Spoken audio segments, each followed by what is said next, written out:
Hello. Today's video is on the Buddhist stance on animal rights and how it fares in comparison with the popular stance on animal rights pretty much. But without further ado, let's get into the content of the video. So what are the typical arguments that animal rights activists make? One option is that they say that eating meat is bad because animals suffer in factory farming. Another argument is that eating meat is bad because animals suffer when they are raised by humans. Yet another argument is that eating meat is bad because the animals suffer when they are killed. And there are a lot of more arguments that more or less all boil down to ethical problems with, raising or killing animals. So what are the problems, or what are possible problems with those assertions, pretty much? For example, the first argument is actually an argument against bad treatments of animals in factory farming and not against eating meat. You can circumvent pretty much this argument by saying, okay, I will only eat meat that was ethically raised on a farm where there was enough space and the animals were happy, etc. The second argument might or might not be true, but it is, for example, possible to create conditions in which the animals have it better than in their natural habitat. You can, as a human, for example, remove predators from the equation and thereby remove suffering from the equation from animals. So you can create conditions or artificial conditions in which animals suffer less than in the natural conditions. And if you do that, it's suddenly ethical to raise animals and not unethical as previously claimed. And the last argument, the killing argument, that it causes suffering, might or might not be true. Some forms of killing do lead to suffering, but it is likely possible, for example, to kill without suffering, at least without suffering for the victim or the animal that is killed.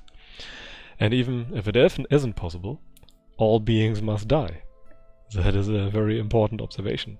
The question is not when, the question is not if, the question is when. Everyone must die. So what is the Buddhist stance on all of those things? The Buddhists acknowledge that all living beings must die and that all living beings suffer when they die. It is inevitable. Every being will suffer through death, and every being will die at some point. Every human, every animal, every tree, everything will die at some point.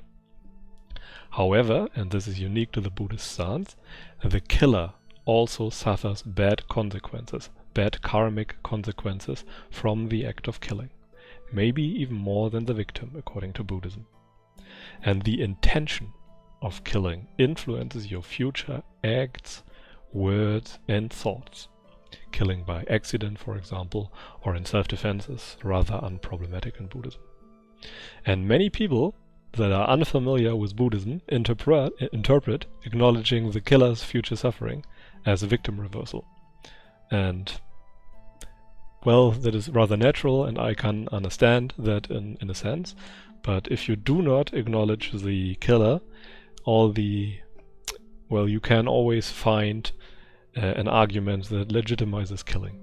And Buddhists want to avoid that at all costs. And in comparison to the classical animal rights stance, the Buddhist ethic never allows for intentional killing, while the animal rights arguments can be morally twisted. But now to some observations on killing to support the Buddhist argument. So first of all, veterans are a classical example.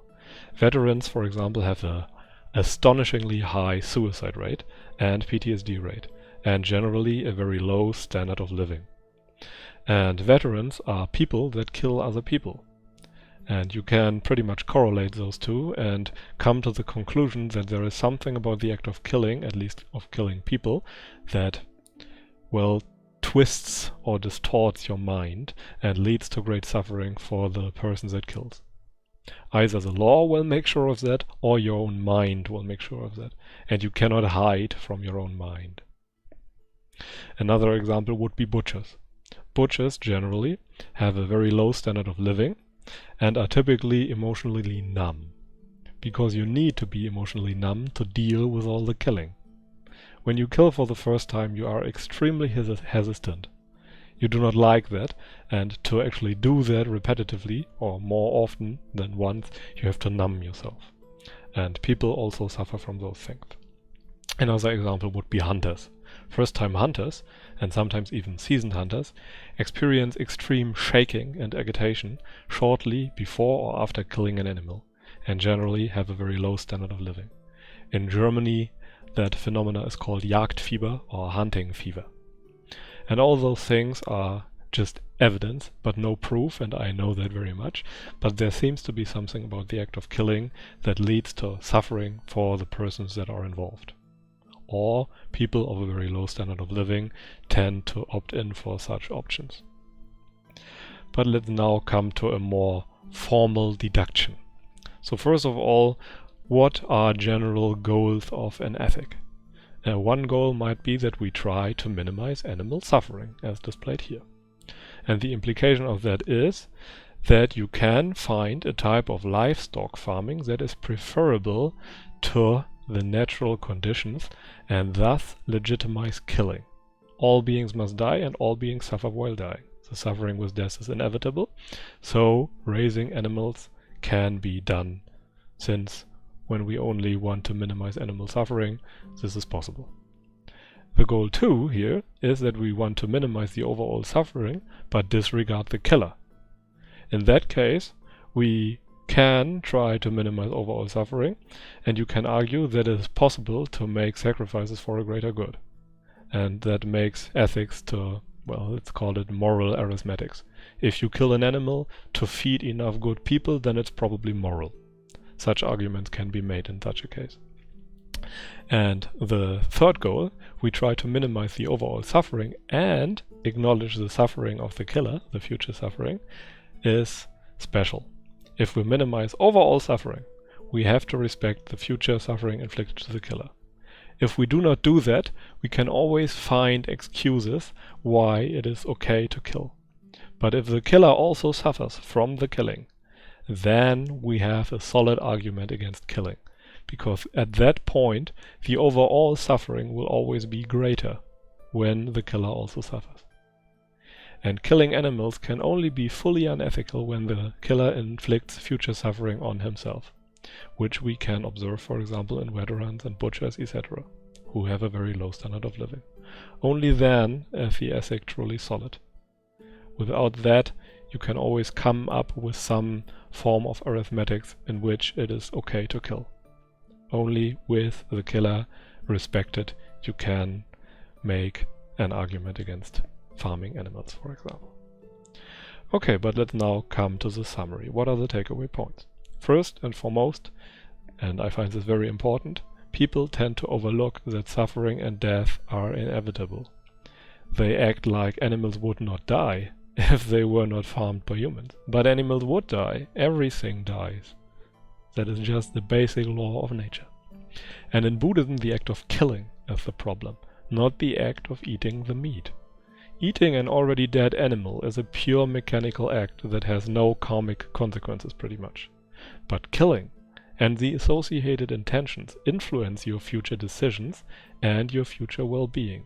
People that kill tend to have a very low standard of living, which can just be observed in reality. And there is really no excuse for factory farming meat in Buddhism. Buddhism condemns all kinds of killing of conscious beings and all kinds of behavior that leads to suffering of other beings.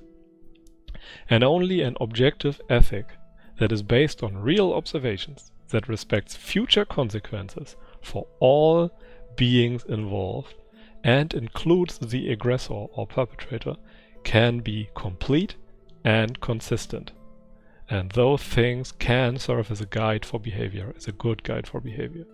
Just because no one uses an objective ethic does not mean it does not exist. Ethics are, in a sense, subjective, but there exists a good objective ethic that you can adhere to. Okay. But that's pretty much it for today. I hope you learned something and enjoyed the content of this video. If you feel like I missed something, feel free to let me know in the comment section. If you enjoyed the video, feel free to like it and subscribe to the channel. And until then, I wish you a pleasant day and goodbye.